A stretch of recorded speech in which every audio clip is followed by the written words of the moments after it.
Hello, we are Geeks Assembled, and today it's just me and Susan. So this may be a little a quick one, or maybe this discussion could go on a while because there'll be nobody here to stop us. So who knows? Um, Today we are talking about a 1998 movie starring Samuel L. Jackson, Sharon Stone, and the legend that is Dustin Hoffman, based on a Michael Crichton story.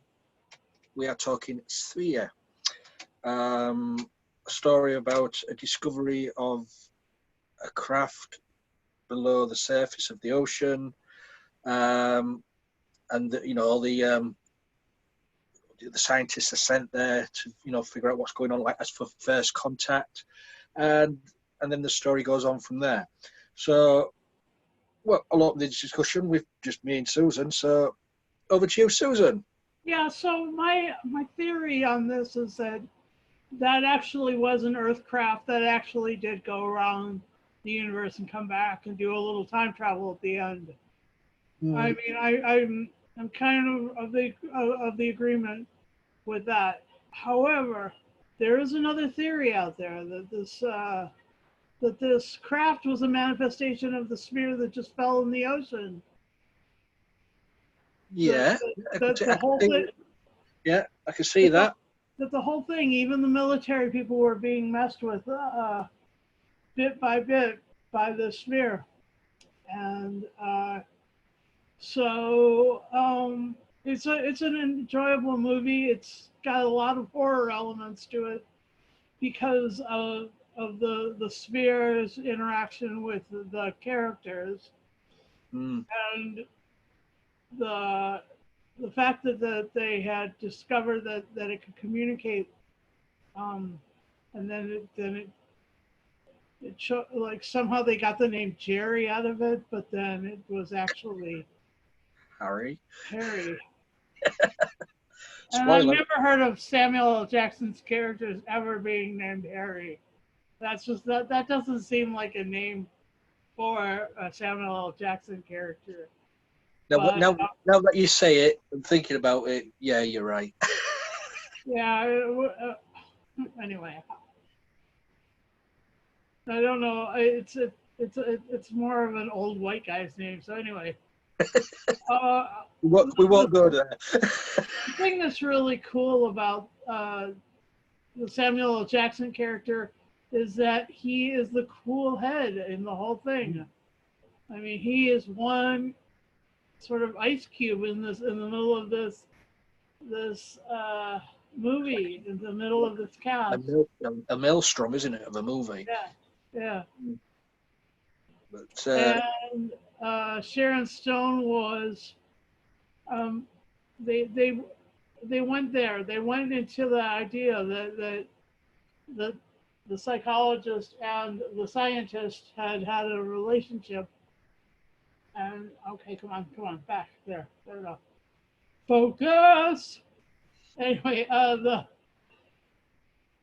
the the interesting thing was that in that time, a lot of scientists, or a lot of psychologists and psychiatrists were being accused of bad action, with their patients, and this one seemed to be that. And so in that sense, it was really of its time. It really nailed something that was, you know, besides the science fiction aspect, it touched on something that was timely at that time. yeah, So I guess I really like it. I don't actually own it because I haven't ever. Um, well, I've only watched it a few times, and so I didn't really, So why did you end up buying it, and how have you had it all along? yeah. I had this when I first bought a DVD player back in. Ooh, was it 99, 2000? When the DVD was first sort of coming out, and this was one of the first batches of DVDs I bought I bought Sphere, and I bought it was a Star Trek DVD. I can't remember which one it was now. It was a Next Generation movie. I can't remember which one it was, but I bought a couple of them just to. And I thought the other week, I thought, Sphere, I hadn't seen that for a while, and I think it may be good to talk about because it's not. It wasn't a box office success, but story-wise, it's a damn good story. And I've got to admit, I'm not keen on movies what are underwater. Maybe because maybe it's because I can't swim, but also it does feel, for me, it does feel claustrophobic. I do get even if it's just on the screen, I do get the feeling of claustrophobia. And as people say, we know more about outer space than we do at the bottom of the ocean. There's so much undiscovered stuff in the ocean than there is in outer space. So I just get that. I do get a bit tense when I'm watching movies like this, but it mostly adds to the enjoyment of the movie, I suppose. But I mean, it's good story-wise. I mean, halfway through you're wondering what's going on. There's a giant squid appearing. What's going on here? And then you sort of see the connection with Harry, Samuel L. Jackson's character, reading the 20,000 Leagues Under the Sea, and you think, well, how's that fitting in? And also the Sphere as well. You think, have they been in? Has Sharon Stone gone in the Sphere? Has Dustin Hoffman? Have they all gone into the Sphere? And is this all a dream? Or it's one of those movies what it makes you think. And at the end of it, I feel a bit sad that the three main characters, what are left alive, of course, the three main characters don't remember a thing. That's so sad because, encountering another life form or whatever that sphere was is, once in a lifetime thing, and they don't remember it. It's sad, but it's a damn good movie, and all the underwater scenes with the actors, they must have gone through a hell of a lot of training, for the swimsuits, working underwater, filming underwater. Because I tell you, no way would I do that. No way, I'd panic. But so, anything else? Any favourite moments? Things you were so keen on or not so keen on? Well, I like the fact that Peter Coyote's in it. Like I mentioned in an earlier cast, I met him at a gas station in Oakland, California. You see, Peter, can't say his name. Peter Coyote always will be, for me, the faceless Keys in E.T. Yeah. I don't know why that always sticks in my mind. Peter Coyote, because that was the name of his character, Keys, I think it was. But, yeah, but he's been in many, many movies. Yeah, he has. Carry on. So I like the fact that he was in it, and Liev Schreiber and Queen Latifah, and her encounter with the killer jellyfish. Ooh. Oh, that was a nightmare. That scene where they pulled a bit of the tendril out, was it from up the nose? Oh. Oh my God. And Huey Lewis was in it as a helicopter pilot. Yeah, I was going to mention that, because I couldn't remember who was in it. Well, I knew the main characters, but then first as soon as it came up, I thought, that's Huey Lewis. Yeah, so the cast was really interesting. It was a good choice of cast. And the water snakes, I liked that scene. Yeah. That was a bit like the Goa'uld. I kept expecting him to bite them and go right into the back of their head. Ooh. Like you do if you're an outer space alien. But anyway, that was that was intense. And then the other scene that was really intense was the scene where they're you know, they're figuring out who's lying to who Mm. in the kitchen. Like, It's like a who done it as well, isn't it? That's what I mean. It's, yeah, and with the book as well, all the empty pages after page 87 or something like that. And you think, yeah. what is going on here? It was just a strange movie, it really was. But I Favorite? mean, What are your favorite moments? oh, God. I mean, I do like the. I mean, Sharon Stone doesn't get enough recognition these days. I mean, she in her day she made some damn good movies, and this one's one of them. A very underrated one, but her acting in this, when she's been accused by Dustin Hoffman of leaving her post and he nearly died, her reaction to that was just it was some that is a masterclass in acting.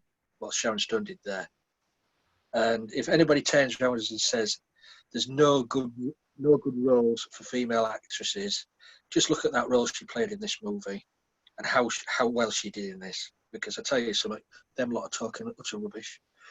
I've got to say, she's a damn fine actress, and she should be used more often. The three main characters, the way they work together, and also with Liev Schreiber as the other, was he The military guy? the scientist or the mathematician? I think it was. Is what they call him, but yeah. His little spats with Samuel L. Jackson's character, trying to outdo each other, was brilliant. That was great. And the underwater scenes are brilliantly shot. I mean, it makes you wonder how many, if something went wrong, how many takes they had to do things. Filming water rushing in, we'll have to pump it all out and do it all again. I mean, it's just, they always say that don't work with children and animals, but I'd put water as well. But yeah, it's a great movie. And to say, well, I can't remember what it made at the box office, but I don't think it was much. I don't have any idea. Let's have a look. It cost what was it, $80 million to make, That was a lot at that time. but only made 73. So wasn't very good at the box office. But say the casting was brilliant. The soundtrack, the music to it was, it suited the movie down to the ground. I don't know about the relationship between Sharon Stone and Dustin Hoffman. I don't know if that was, for me, feasible on screen. I don't know. Yeah, you pay what you get. You know what I mean? You get Dustin Hoffman. It's written in the book. You had an affair with Sharon Stone's character. Okay. Yeah, but anything else you'd like to say about this, Susan, before? I really, I don't know if it was as hard to make as the next movie that we're going to review this weekend. Mm. But it was, it was a lot darker, and it was a lot more psychological. Yeah. And I don't know if I had discovered a spaceship underwater, if I would have been, into poking around down there to find it. That's true. Yeah. That's a lot. It's a pretty scary thing anyway. So, what would you give this then? I'll give it a 7.5 out of 10. Yeah, good score. Yeah, it was probably scary at times. Well, yeah. I decided not to watch it at night. I decided to watch it in the daytime. Wise decision. That is very wise. Yeah, it's very claustrophobic underwater, and especially at night time, it's even worse. Me personally, I'm going to give it an 8. enjoyable. It makes you jump in the right places. It's not too graphic. So it's only a 12 rated movie. So yeah, 8 out of 10 for me. A very underrated movie. Hopefully, people who watch this will say, "Oh, I will check Sphere out and give it a watch." Hopefully, they do. So that's our little review. Just the two of us today, mono y mono, of Sphere. You guys out there, thanks for watching. Leave a comment below if you liked this movie or the cast. Let us know what you thought of the movie. Let us know what you thought, what you think, what we could discuss for further casts. We're on Twitter, we're on Facebook, we're on YouTube, we're all over the social media. We've got it covered. If you want notification on YouTube or whatever, all you have to do is press the bell, and you'll get a. I think Susan's looking for a bell. You get a ding, and you get notified that we put a new video up. And if you'd like to join us, please, just message us, and we'll get you sorted, and we'll get you onto the cast. So until next time, be safe, stay away from the water. Don't get too close to the edge, because it's dark down there, and you don't know what's down there. So until next time, bye for now.